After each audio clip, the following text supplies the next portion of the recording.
On va enchaîner tout de suite sur la chirurgie du foie, puis après, il y aura peut-être des questions communes.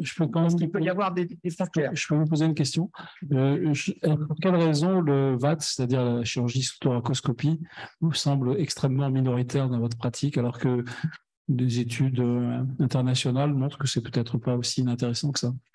Il peut y avoir aussi un biais de sélection. Nous avons que des gros kystes, on va dire. Ça, c'est vraiment des kystes très, très petits, on va dire moins de 3 cm, sur un poumon que vous allez demander pendant l'intervention de rentrer, de le faire expandre le poumon. Alors, imaginez, vous avez beau mettre autant de compresses que vous voulez pour vous protéger. Nous, ce qui nous intéressait, c'était d'éviter de garder les principes de base de la chirurgie, comme pour la chirurgie carcinologique, éviter la récidive, pouvoir traiter la cavité résiduelle par VAT. Je voyais mal en train de rentrer, voir les fistules, comment faire la marsupialisation pour éviter ce geste de résection. Donc, faire un maximum pour faire un minimum de dégâts. Et donc, c'est une technique qui ne nous arrangeait pas, même si on a tout le matériel voulu, peut-être qu'on n'avait pas les patients nécessaires. Merci. Très bien. Jean Witsen de Marseille, qui a fait le déplacement pour nous parler des derniers standards dans la prise en charge des kystes au niveau hépatique. Des kystes, des cavités kystiques hépatiques. Dominique, ne me regarde pas comme ça, tu me fais peur. C'est très dur, on va avoir des écarts de langage. On t'autorise encore, c'est-à-dire, tu as encore 20 minutes. Vas-y, après on fera quelques questions. Monsieur le Président, Monsieur le Secrétaire Général, Madame et Monsieur le Secrétaire de séance, merci beaucoup. Et c'est un grand plaisir pour moi de venir vous parler un petit peu de chirurgie du foie pour l'échinococcose kystique. Quelques généralités, quelques données. Alors, il s'agit d'une maladie parasitaire qui évolue, qui croît, qui récidive, qui se complique. Donc, on parle de chirurgie. Bref, peut-être c'est de la chirurgie carcinologique. On va habiter un parasite. C'est dans cette perspective-là que j'ai fait mon topo. Alors, quelques données que vous connaissez, j'imagine, pour la plupart. En tout cas, je ne vais pas m'étendre. La localisation du foie, c'est 50 à 90% des situations. L'augmentation de taille dans le foie, elle croît assez rapidement le premier mois, puis après, ça devient un peu plus lent, avec une moyenne à peu près de 3 cm pour les 10 ans. La réaction de l'hôte est très importante dans l'évolution. La mortalité est de 2-3%. Cette forme de kystique est beaucoup moins grave en termes de mortalité de l'évolution spontanée de l'échinococcose alvéolaire. Les manifestations cliniques, elles sont essentiellement tardives, donc on va être amené à traiter des formes asymptomatiques, là toujours avec une chirurgie préventive, donc de quelque chose d'évolutif, puisque le patient ne se plaint de rien, et puis des formes symptomatiques qui sont l'apanage soit de kystes assez gros, plus de 10 cm, soit d'une atteinte assez évoluée du foie en termes de surface. On observera essentiellement des hépatomégalies isolées, indolores, dans les formes aussi symptomatiques. Les complications, il y en a de plusieurs ordres. D'une part, des compressions, donc ça peut être au niveau des voies biliaires, mais aussi au niveau vasculaire, le foie étant richement vascularisé et positionné devant la veine cave, ce qui en fait aussi un petit souci. On peut observer des fissurations, et donc là, ce sont les réactions de l'organisme face à ces fissurations, voire des manifestations dans le site de la fissuration, type exemple biliaire avec un ixtère. On peut avoir des ruptures, et donc là, ça peut être des manifestations plus graves, potentiellement mortelles. Et puis le kyste, la zone kystique résiduelle ou encore occupée par le parasite peut être le siège d'un abcès. Donc, ce qui est nécessaire, et je pense qu'on l'a déjà abordé, c'est que ce soit au niveau du diagnostic, au niveau de la thérapeutique, il faut d'une part qu'on adopte un langage commun, et beaucoup de controverses au niveau du foie viennent du fait qu'on ne parle pas le même langage, parce qu'en fait, probablement que les idées se rapprochent et que la prise en charge s'apparente à une maladie proche du cancer. Alors, ça n'autorise pas tous les excès, mais ça autorise un certain nombre de réflexions. Un petit problème de santé publique, donc je reprends une carte qui a déjà été montrée. Ce qui nous intéresse, c'est tout ce qui est en vert, et vous voyez que le sud de la France, donc la région où je travaille, est exposé de manière assez importante à l'échinose kystique. L'homme, c'est une impasse dans la maladie, le foie est une impasse dans l'impasse, mais à l'intérieur de cette impasse, le kyste peut en ressortir, et c'est à ce moment-là qu'il va entraîner des problèmes. Dans cette impasse, le kyste va être évolutif. On verra tout à l'heure, le risque qu'il meurt de manière spontanée est assez rare. Donc c'est quelque chose qui, à l'intérieur du corps, va procéder dans une évolution en taille, en nombre, qui potentiellement, ça représente une nouvelle fois du cancer. Alors l'homme s'infecte, on l'a vu, en absorbant des œufs, et c'est en chirurgie toute la discussion autour de cette fameuse paroi, sa dénomination, ce qui appartient à l'autre, ce qui appartient au kyste. Mais quand on sait qu'à part la partie la plus périphérique qui appartient à l'autre, tout le reste, c'est du kyste et c'est une source potentielle d'évolution dans la maladie et donc de récidive. Nous, ce que l'on traite, ce n'est pas le squelette caduc, c'est les protokystes, c'est les petits kystes qu'on va voir. La forme adulte, on ne la verra pas. Alors, la membrane, malheureusement, j'ai encore des vieilles diapositives avec la vieille terminologie, mais cette membrane est très importante à prendre en compte parce que si l'on veut avoir comme objectif de traiter tout le kyste, bien évidemment, il va falloir passer dans le foie. Et il n'est pas question de rester à l'intérieur du kyste. Alors, parmi les causes de récidive, c'est une notion importante, c'est qu'un certain nombre de ces védicules kystes, ces kystes filles, vont pouvoir se faufiler à travers la paroi du kyste et se promener dans le foie. Cette proportion de rencontres à l'extérieur du kyste individualisé n'est pas nulle, puisqu'on estime que ces formes satellites non détectées, c'est de l'ordre de 30% des cas. Le kyste peut mourir, je vous l'ai dit, l'ordre de grandeur, c'est à peu près entre 15 et 20% de cette situation. Alors, le diagnostic, ça s'apparente, on ferait ça dans l'université de cancérologie, on s'y retrouverait une échographie, un scanner, une IRM. Bien sûr, on va faire un bilan local de la maladie et au niveau du foie, c'est majeur pour décider de l'extension de la maladie et aussi des possibilités thérapeutiques, et puis rechercher d'autres localisations. Je vais montrer un examen assez ancien avec une forme pulmonaire très évoluée. Sur le plan biologique, on va essayer, une fois que la radiologie nous aura fourni un certain nombre d'informations concernant le kyste, son aspect, le nombre, l'existence de calcification, l'existence de matériel à l'intérieur du kyste, de céder la biologie. Il y a des informations non spécifiques, une hyperésoniphilie, une élévation des IgE, une hyperleucocytose. En fait, cette évolution biologique va dépendre essentiellement des complications. La sérologie et des données biologiques ou parasitaires. Bien entendu, si on analyse le contenu du kyste, on aura une analyse parasitaire et on aura un diagnostic. Question, de fait, faut-il ponctionner les kystes avec tout ce que ça peut représenter? Mais si on veut obtenir une affirmation dans les cas les plus difficiles, peut-être c'est une discussion à avoir.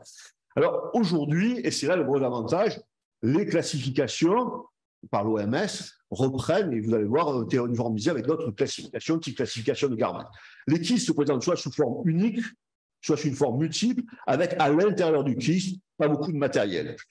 La paroi, à un moment donné, peut devenir détachée, c'est les formes 3A et 3B, où la paroi du kyste va commencer à se détacher et à l'intérieur peut apparaître un produit plus épais. Et puis, les dernières formes, ce sont des kystes qui sont devenus pleins et l'ultime forme, c'est les kystes calcifiés. Alors, on associe à ces aspects un certain nombre de données évolutives. Les premières, ce sont des kystes qui sont dits actifs, qui soient uniques ou multiples.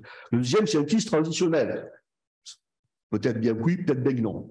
Le troisième, c'est les kystes inactifs. Et je reviendrai sur cette notion de kyste inactif. Le kyste va être inactif sur le plan parasitaire, mais il ne va pas être probablement et définitivement inactif sur le plan kyste. Et ça peut continuer à faire des dégâts. Donc ça veut dire qu'une fois que le kyste, on peut estimer qu'une fois que les calcifié peut être mort, attention, il faut continuer à surveiller ces malades. Alors voilà une publication espagnole qui avait montré un petit peu ces équivalences. Et c'est l'avantage, à partir de là, que l'on va avoir dans des staffs, dans des réunions multidisciplinaires pour dire, ben voilà, nous sommes face à une lésion ou des lésions kystiques qui sont classées de cette manière-là. Et à partir de ce moment-là, la stratégie thérapeutique et surtout la comparaison entre les publications va devenir logique et on pourra comparer quelque chose qui, en termes d'évolutivité et d'agressivité, est la même chose.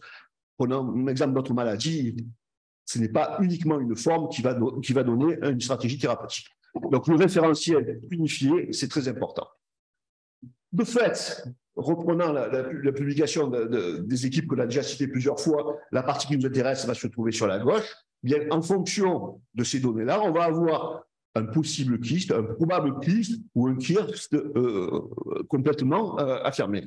Il faudra, ce qui n'est pas obligatoirement toujours l'habitude aujourd'hui, c'est une maladie qui est bénigne, donc on n'en parle pas obligatoirement en staff multidisciplinaire ou pluridisciplinaire, en tout cas, ce n'est pas officialisé.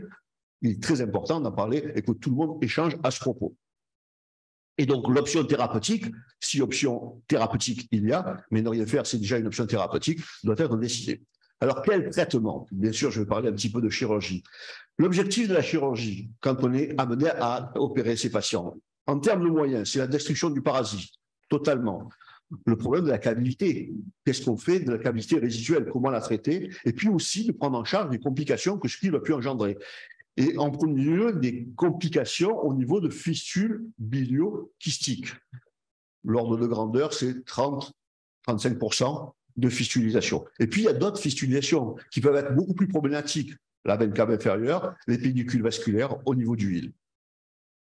Qui dit chirurgie, dit on va traiter, on va aborder des kystes qui ne sont pas a priori fissurés et compliqués. Et de fait, le risque de toute chirurgie au niveau du foie, qu'elle soit faite avec les mains à ciel ouvert ou instrumentale en cilioscopie, va être le risque de perforation et de rupture de ces kystes. Donc, toute cette chirurgie ne se fait pas à l'improviste et on doit avoir en salle, normalement, des outils pour détruire les kystes, donc des protoscolicides. Beaucoup de produits utilisés, un certain nombre ont disparu, peu d'études absolument fiables. Et j'attire votre attention surtout sur la partie recommandation qui est la Côte d'Ivoire. Aujourd'hui, on doit préférentiellement utiliser du sérum salé hypertonique. Bien entendu, le formol est abandonné, la bétadine est abandonnée.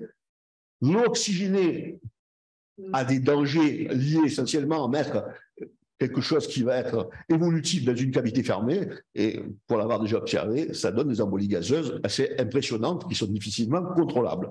Voilà pour les produits. Mais il faut choisir un produit en pensant aussi que ce produit doit être très efficace sur le kyste, et c'est la rangée des nouvelles solutions qui ont été évoquées, qui sont scolicides à 100%, mais pour lequel l'innocuité sur le parenchyme, et notamment sur les canaux biliaires quand il y a fistule, est à avoir, parce que on aura obtenu un premier objectif, mais derrière nous, si on a utilisé ce produit-là et qu'on laisse un certain nombre de dégâts qui est par type de sténose, type de fistule pérennisée, on n'aura pas, à mon avis, traité complètement le malade. Aujourd'hui, on l'a dit, que ce soit au niveau du poumon, que ce soit au niveau du foie, il faut entourer le patient d'une prévention médicale. L'albendazole répond à un certain nombre de critères. On le commence une semaine avant, on le poursuit 2 mois après, et tout son intérêt vient surtout si le kyste a été ouvert. Mais comme on ne sait pas à l'avance si on va avoir des inconvénients à type de fissuration ou de rupture involontaire, il vaut mieux le donner. Alors, les stratégies, on va suivre. Et je pense qu'aujourd'hui, on va commencer à discuter sur chaque étape, à l'instar de pathologie oncologique, un certain nombre de décisions. Moins 5 cm, une forme A1 ou 2, pardon, on dit traitement de la zone et on regarde ce qui se passe. Donc, c'est un kyste unique chez les patients polysymptomatiques, on regarde. On regarde combien de temps, quel va être notre critère après notre cut-off pour décider, discussion à avoir. Est-ce que le malade va poursuivre l'observance? Si on lui dit qu'il faut faire une échographie tous les 6 mois ou 1 an, pendant combien d'années? 10 ans, 20 ans, je pense que là-dessus, on se donne des bonnes idées, mais peut-être qu'elles seront inapplicables. Quand le kyste est de taille conséquente, on va essayer d'utiliser un traitement conservateur, type PAIR, on l'évoquera après, je n'y viens pas.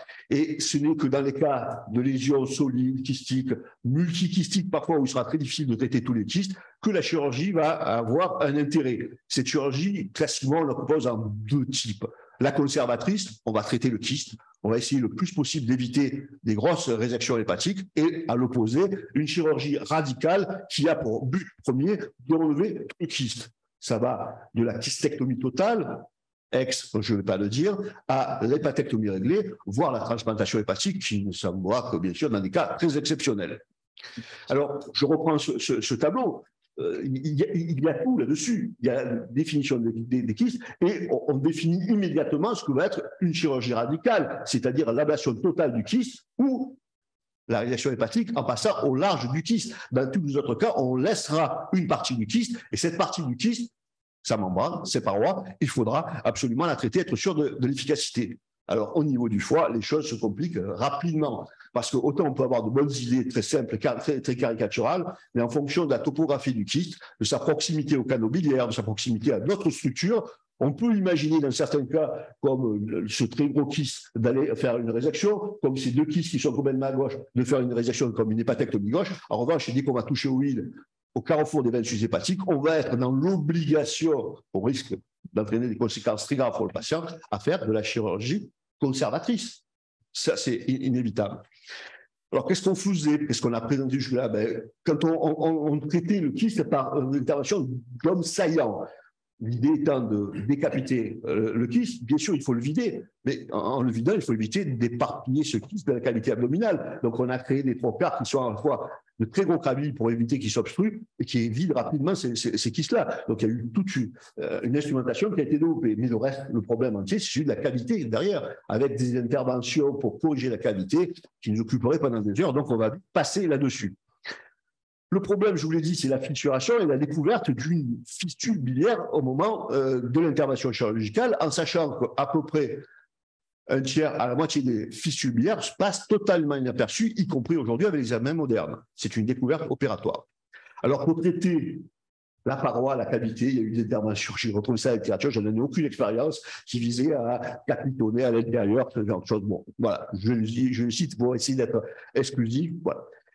Les fistules biliaires, ça rajoute un deuxième problème complexe. Il va falloir d'abord l'identifier en faisant une cholangiographie, et puis des techniques multiples ont été mises en place, en sachant que aucune d'entre elles n'est parfaite et elle expose à un certain nombre de complications dès qu'on touche au niveau des voies biliaires.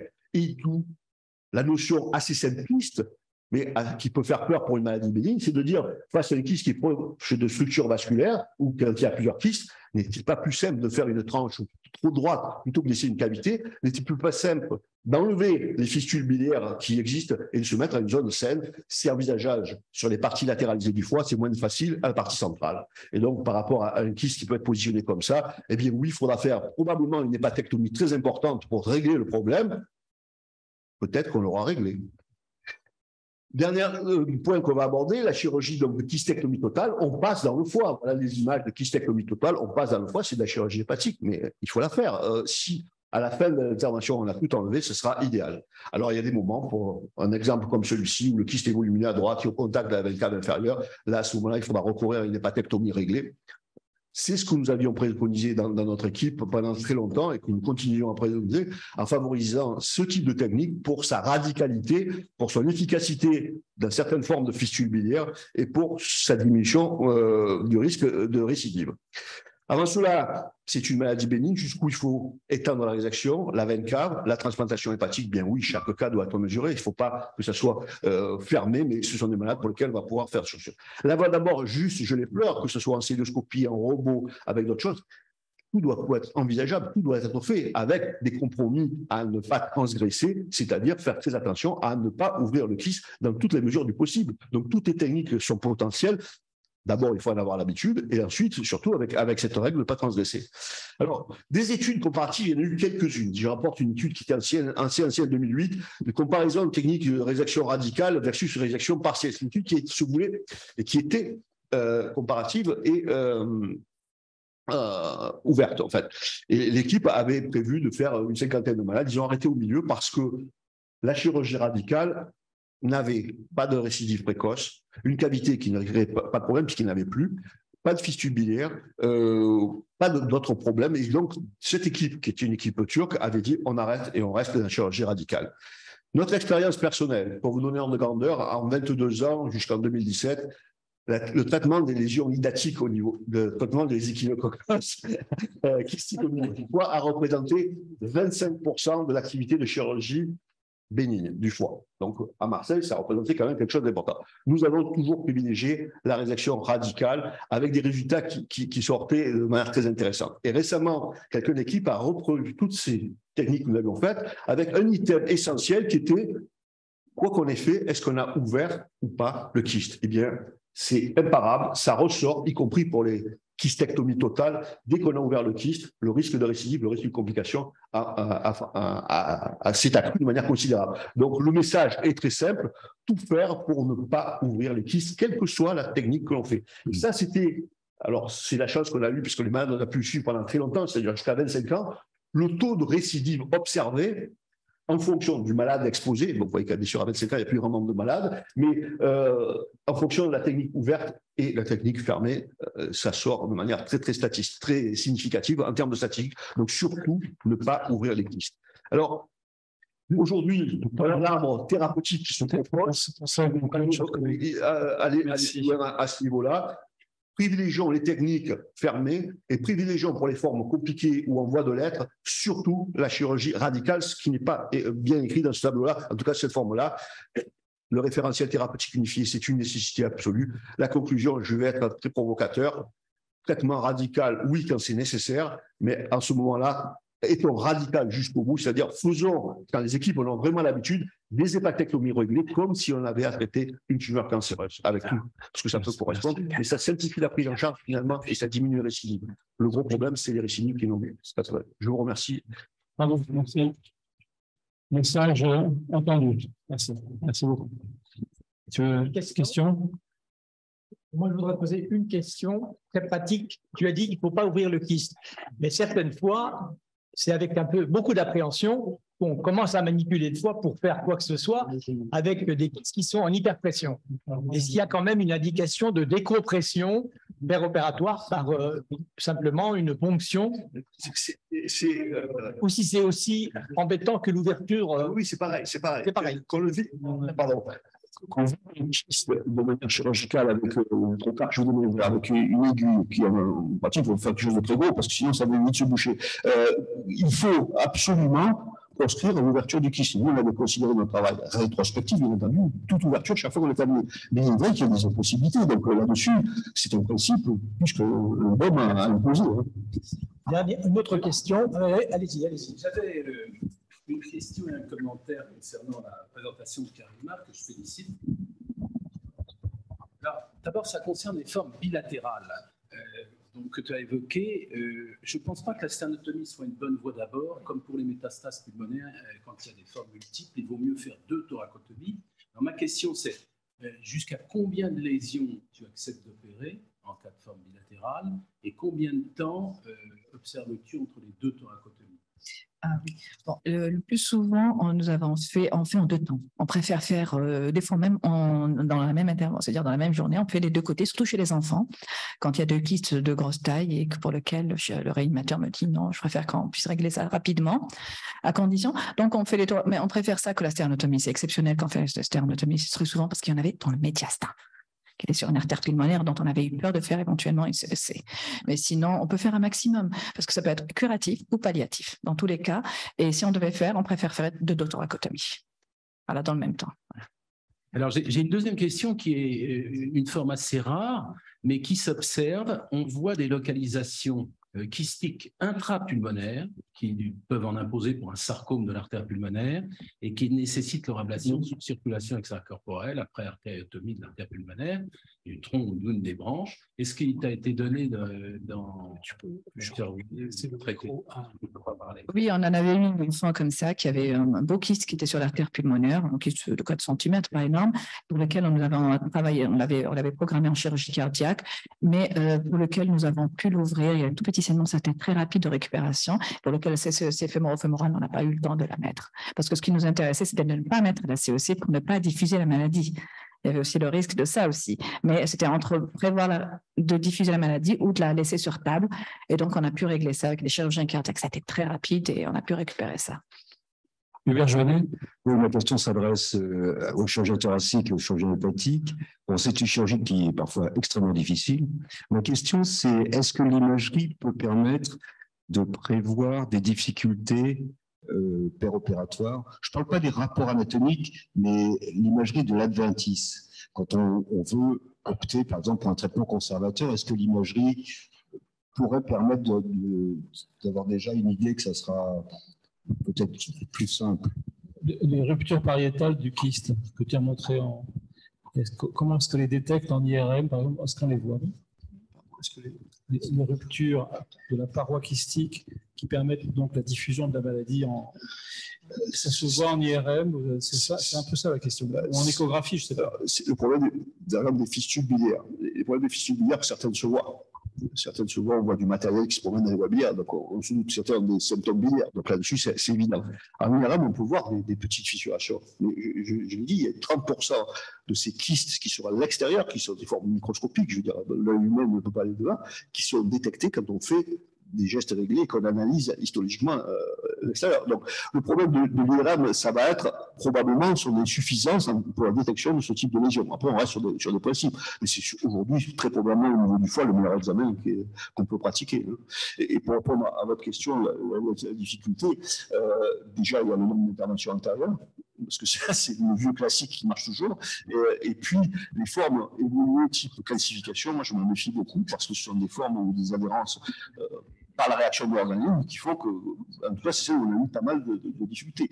Mais il est vrai qu'un kyste qui se situe à proximité du foie, c'est une chirurgie qui va être extrêmement délicate à réaliser. Elle n'est pas impossible, je crois qu'il faut tenter, mais il faut avoir derrière la possibilité de rebondir et de ne pas partir dans l'idée de dire on fait une résection totale de la paroi du kyste jusqu'au bout. Ouais.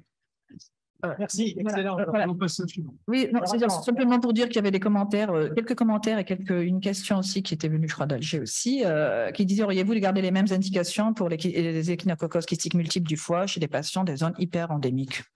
Risque de réinfestation majeure. Est-ce que l'hépatectomie que vous préconisez est indiquée dans les zones hyper-endémiques, sachant qu'il y a des réinfestations et éventuellement des récidives?